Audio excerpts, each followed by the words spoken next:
Hello students, स्वागत है आप सभी का एक बार फिर से हमारे इस ऑफिशियल यूट्यूब चैनल में जिसका नाम है एज सोल सॉल्यूशन। मैं चंदन कुमार हाजिर हूँ आप सभी के सामने अपनी एक और नई वीडियो के साथ। सो गाइस, आज की इस नई वीडियो में हम बात करेंगे उन सभी स्टूडेंट्स के लिए जो MPS master of political science के स्टूडेंट्स हैं और उन सभी के पास में MPS 004 का सब्जेक्ट है और उन सभी का एग्जाम या तो 3 सितंबर को या फिर आगे फॉर फर्दर जो भी इस वीडियो को देख रहे हैं उन सभी के लिए भी रेलेवेंट है, क्योंकि आज हम एक दलीय पद्धति के बारे में डिस्कस करेंगे। एक दल पद्धति क्या है और ये इंपॉर्टेंट टॉपिक है जो कि आपके एग्जाम में बार बार ही आप देख सकते हो पूछा ही जा रहा है।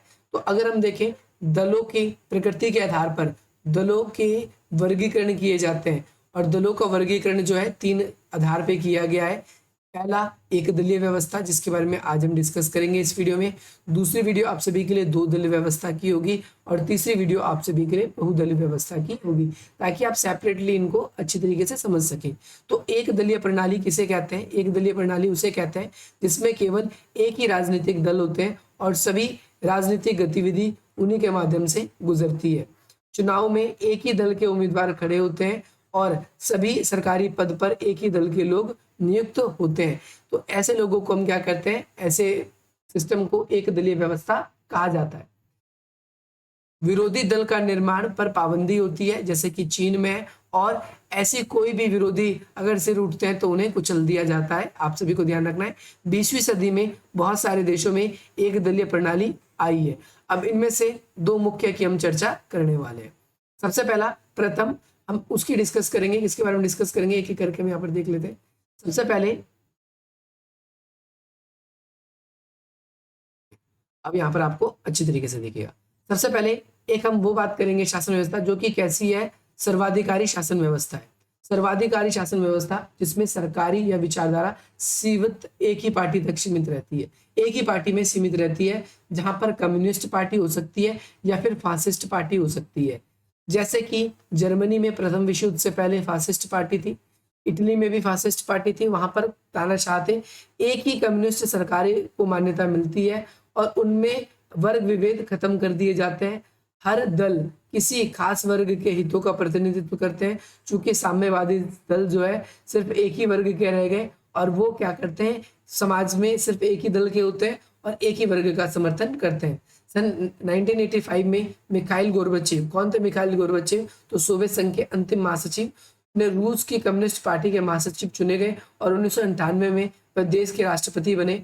और इसके बाद में कम्युनिस्ट व्यवस्था जो है धीरे धीरे उनको विश्वास नहीं था, परंतु वह एक दल प्रणाली के बहुत ही ज्यादा खिलाफ थे। वो ध्यान रखना आप सभी को, एक दल प्रणाली के बिल्कुल खिलाफ थे। वही हिटलर की बात करें, मुसोलिनी की बात करें या फिर फ्रैंको की बात करें, ये सब कैसे फासिस्ट के एग्जाम्पल है। ये तानाशाही है, फासिस्ट का मतलब है तानाशाही। और इसके अलावा चीन की बात करें तो चीन में भी कैसी है? कम्युनिस्ट शासन व्यवस्था है। चीन में कहने पर कम्युनिस्ट शासन व्यवस्था के अलावा 8 पार्टियां और हैं, परंतु सभी की विचारधारा कम्युनिस्ट ही है। कम्युनिस्ट पार्टी के अलावा उन सब का नेतृत्व जो है कम्युनिस्ट पार्टी ही करती है, या फिर आप कह सकते हो कहने के लिए 8 पार्टियां हैं परंतु सब के सब कम्युनिस्ट पार्टी के अधीन ही है। दूसरा स्वेच्छाकारी शासन, इसके अंतर्गत वे देश शामिल है जो कि कम्युनिज्म या फासिज्म जैसे प्रभावशाली राजनीतिक विचारधारा जहां पर नहीं है। शासक सत्ता पर बने रहने के लिए जोर जबरदस्त या बल प्रयोग करते हैं। जैसे कई देशों में ऐसा होता है, मैं आपको एग्जांपल दूंगा। आमतौर पर ये शासक सैनिक पदाधिकारी होते हैं। जैसे पाकिस्तान में आपने देखा होगा, आपने बांग्लादेश के अंदर देखा होगा, आपने अभी कुछ दिनों पहले अफगानिस्तान के अंदर देखा होगा, जो कि सैनिक के सर्वोच्च अधिकारी होते हैं और ये सेना की मदद से शासन को हथिया लेते हैं। कई बार वे असैनिक वर्ग या राज परिवार आदि से भी संबंध रखते हैं। जैसे एशिया में बहुत से देश हैं, अफ्रीका में भी हैं, लैटिन अमेरिका में भी बहुत से देश हैं, जैसे बर्मा में, ईरान में, मिस्र में, सऊदी अरब में, घाना में, है ना। इसके अलावा जो है जाम्बिया में, पाकिस्तान में भी तानाशाही की हमें ऐसी ही काली घटा दिखती है। ये आप सभी को याद रखना है। 1958 में जनरल अयूब खान के नेतृत्व में संविधान और राजनीतिक दल को भंग कर दिया गया था। ये वहां के तानाशाह थे पहले, ध्यान रखना है, पाकिस्तान के। और 1969 में अयूब खान को सत्ता छोड़नी पड़ी। म्यांमार जो है, वहां पर हमारा जो बगल में पड़ोसी देश है, उसमें 20 वर्षों तक 2010 तक आम चुनाव हुए और म्यांमार में नए राष्ट्रपति थे थू थेन सेन, ये चुने गए। ये ध्यान रखना है। अब इसके साथ में ये होती है आम जो है वन पार्टी सिस्टम। यहाँ पर वन पार्टी सिस्टम में हम देखते हैं कि बहुदलीय व्यवस्था में नहीं दिखती, बहुविचारधारा नहीं दिखती। इसके अलावा 2012 में आगे चल के इलेक्शन हुए तो आंग सांग सू की जो है उन्हें सफलता मिली और आंग सांग सू की चुनाव जीत चुकी है। लेकिन वर्तमान समय में बात करें तो 2020 से वहां पर दोबारा से सैनिक तंत्र आ चुका है, आंग सांग सू की को भी कंट्रोल कर चुका है। अब एक दलीय पद्धति जो है इसकी मूल्यांकन करेंगे। मूल्यांकन का मतलब हम इसके अंदर इसकी कमियों को भी बात करेंगे और इसके लाभ की भी बात करेंगे। तो एक दलीय प्रणाली जो है वो आमतौर पर 3 दलीलें देती है। पहली, कहा जाता है कि एक दलीय प्रणाली में सरकार बहुत मजबूत होती है, वह लंबी योजनाओं को अपने हाथ में ले सकती है, उन्हें पूरा कर सकती है। एक दलीय, क्योंकि एक ही राजनीतिक पार्टी होती है, तो हमारे जैसे भारत के अंदर अगर एक से ज्यादा पार्टी है तो हम देखते हैं कई बार सरकार एक नई योजना लाती है और अगले 5 वर्षों में देखते हैं सरकार बदल जाती है, तो अगले 5 वर्षों में जो नई सरकार आती है तो वो उस योजनाओं को ही रद्द कर देती है। तो हम देखते हैं कि मजबूती से योजनाओं का क्रियान्वयन होता है। दूसरा, एक दलीय प्रणाली में ये लाभ भी कह सकते हो आप, ये इसके लाभ है एक दलीय प्रणाली के। एक दलीय प्रणाली में परस्पर विरोधी गुट नहीं बढ़ता, देश जो है 2 गुटों में नहीं बढ़ता और देश के अंदर अनुशासन जो है वो बना रहता है। दूसरा लाभ ये है। तीसरी बात हम करें तो दीर्घकालीन सरकार, जो लंबे समय तक सरकार है, वो अनुशासन की वजह से देश में जो है वो सैनिक दृष्टि से प्रगति करती रहती है। लोकतांत्रिक ढिलाई के लिए फासिस्ट व्यवस्था का कोई स्थान नहीं होता, ये आप सभी को याद रखना है। इसके अलावा हम नीचे बात करेंगे, ऊपर दलीय व्यवस्था में कितनी अच्छी क्यों ना लगे लेकिन कुछ भी गंभीर दोष है, यानी कुछ कमियां भी है। व्यवस्था आपको ऊपर कितनी भी अच्छी क्यों नहीं लगे लेकिन कुछ कमियां हैं। अब एक एक करके हम कमियों की बात करेंगे। तो पहली है, फासिस्ट और तानाशाही देशों में केवल हत्या, साजिश और षड्यंत्र से ही सत्ता जो है वो बदलते हैं। लोगों को यदि दलों का निर्माण करने की आजादी ना दी जाए तो वो गुप्त क्या करेंगे, गिरोहों का निर्माण करने लगते हैं, गुप्त शस्त्रों का संचय करते हैं, इकट्ठा करते हैं गुप्त हथियार, और उनका एक ही उद्देश्य होता है कि किस तरीके से हम राजा को हरा दें, गृह युद्ध छिड़ जाए और पूरी तरीके से शासन पर हम ही कब्जा कर लें। ऐसे अरब के कई देश हैं, मिस्र में ऐसा होता है, ट्यूनीशिया में होता है, यमन में होता है, मोरक्को में होता है, सीरिया में होता है, जॉर्डन में होता है। यहाँ पर सरकार के खिलाफ विद्रोह शुरू हो गए। मिस्र और ट्यूनीशिया में क्या है, शासन अध्यक्ष को अपना पद भी छोड़ना पड़ा है, शासन अध्यक्ष को अपना पद भी छोड़ना पड़ा है। सीरिया, यमन, इन सभी देशों में आप देखोगे कि लंबी लंबी दौर तक चली है, राजनीतिक अस्थिरता की लंबी लंबी दौर चली, यानी शासन पे कोई है ही नहीं, ऐसा काफी लंबे समय हो गया, बस आर्मी वहां की शासन व्यवस्था संभाल रही है। तो ये हमें पहला नुकसान दिखता है। दूसरा नुकसान की बात करें कि इस तरह की सरकारें हिंसा, आतंक और दमन का सहारा लेती है। सीरिया के शासक जो है बशर अल असद ने मुस्लिम जो है ब्रदरहुड पार्टी के विद्रोह को कुचलने के लिए 1882 में हामा शहर में बमबारी कराई और लगभग 20,000 लोगों की मौत हो गई। केवल दमन के आधार पर ही कोई व्यवस्था अधिक समय तक कायम नहीं रह सकती और 2011 में सीरिया में एक बार फिर हजारों लोग सड़कों पर उतर आए और देश में खूनी संग्राम शुरू हो गया। तो शासन जो व्यवस्था है वो एक लंबे समय तक नहीं चल सकती, आपने ये भी देखा।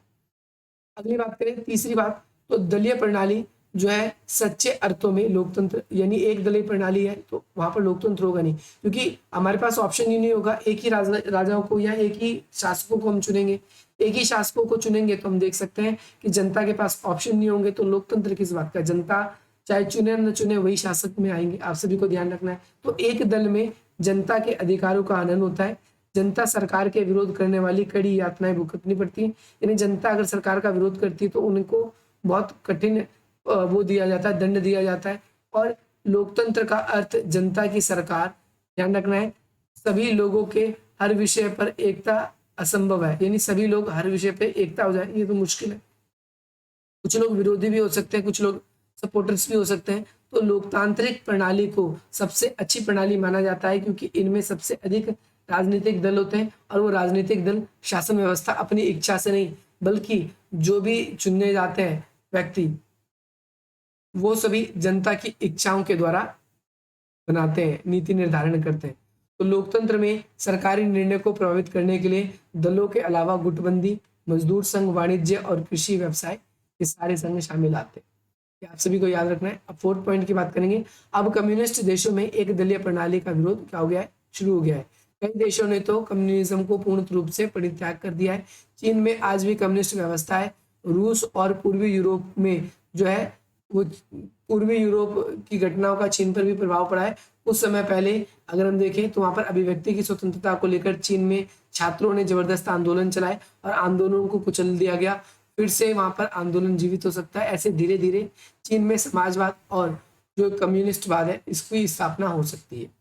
अब यहाँ पर वन पार्टी सिस्टम के बारे में थोड़ा सा डिटेल और बताया गया है, तो इसके बारे में भी डिस्कस हम करेंगे, ये भी आप लिख सकते हो। तो एक दलीय प्रणाली में बहुत हद तक एक ही प्रणाली की मिलती जुलती बातें होती है।